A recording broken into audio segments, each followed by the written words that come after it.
আমরা এক ঐতিহাসিক এবং স্মরণীয় যে দিবসটি সেটি প্রতি বছরই পালন করা হয় এবং যথাযোগ্য মর্যাদায় সেটি পালন করা হয় এবং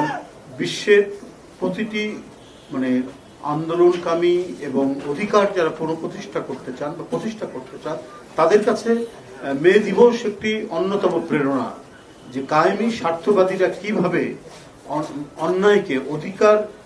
না দিয়ে অধিকারের যে দাবি সেটাকে প্রতিষ্ঠা না করে বরং কিভাবে নিজেদের গ্রাস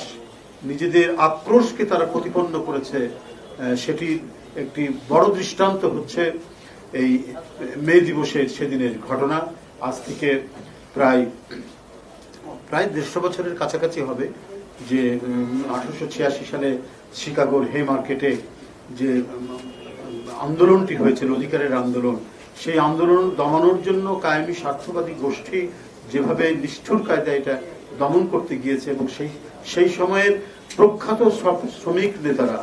এবং বরেণ্য মানুষরা যারা এই আন্দোলনের সাথে সম্পৃক্ত ছিলেন তাদেরকে অন্যায়ভাবে ফাঁসিতে ঝুলানো হয়েছে এবং তাদের যাতে ফাঁসি দেওয়া না হয় এই সমস্ত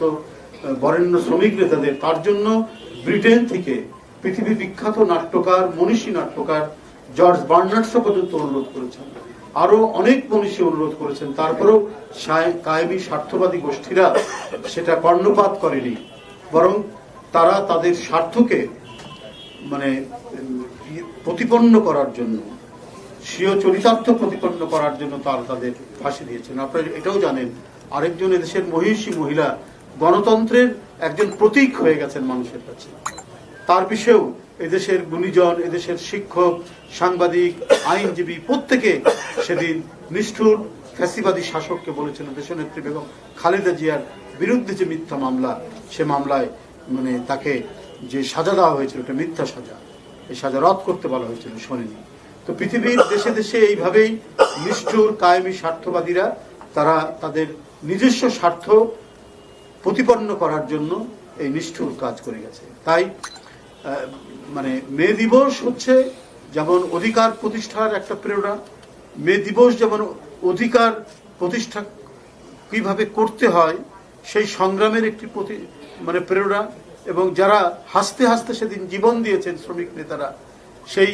ন্যায়ের জন্য সত্যের জন্য নিজের জীবনকে যে উৎসর্গ করা যায় করতে পারে সেটারও একটা বড় দৃষ্টান্ত হচ্ছে মে দিবসের সেদিনের যে আত্মদান শ্রমিক নেতাদের।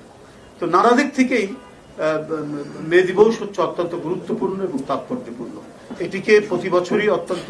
যথাযোগ্য মর্যাদায় পালন করে জাতীয়তাবাদী শ্রমিক দল শহীদ রাষ্ট্রপতি জিয়াউর রহমান থেকে শুরু করে দেশনেত্রী বেগম খালেদা জিয়া এই দিবসটি পালন করেছেন, কখনো টঙ্গীতে কখনো নারায়ণগঞ্জে, আগে বিভিন্ন শ্রমিক বেল্ট এলাকায় এটি পালন করা হতো। এইবারে তাদেরই সুযোগ্য পুত্র দেশের মাননীয় প্রধানমন্ত্রী, যিনি শ্রমিক ছাত্র এবং জনগণের একজন অবিসংবাদিত নেতা হয়েছেন সংগ্রামের নেতৃত্ব দিয়ে, ফ্যাসিবাদ বিরোধী সংগ্রামের নেতৃত্ব দিয়ে, তিনি আগামীকাল প্রধান অতিথি হিসেবে বক্তব্য রাখবেন। তো সেই অনুষ্ঠানটি মে দিবসের সেই অনুষ্ঠানটি যথাযোগ্য মর্যাদায় এবং বিপুল শ্রমিক সমাবেশ এখানে ঘটবে এই নিয়ে জাতীয়তাবাদী শ্রমিক দল প্রায় প্রতিদিনই প্রায় সপ্তাহ ব্যাপী তারা নানা ধরনের প্রস্তুতি নিয়েছে। সব নিয়ে আগামীকাল ঢাকা শহর শ্রমিক সমাবেশ এর যে ঢল যে র্যালি নামবে এটা হবে অভূতপূর্ব। এই মহাবান্বিত দিনটিকে আপনারা সাংবাদিকবৃন্দ আপনারাও যথাযোগ্যভাবে ইতিপূর্বে আপনারা এটাকে প্রচার দিয়েছেন, আগামীকালও আপনারা প্রচার দেবেন এই প্রত্যাশা রেখে আমি আমার বক্তব্য শেষ করছি। ধন্যবাদ।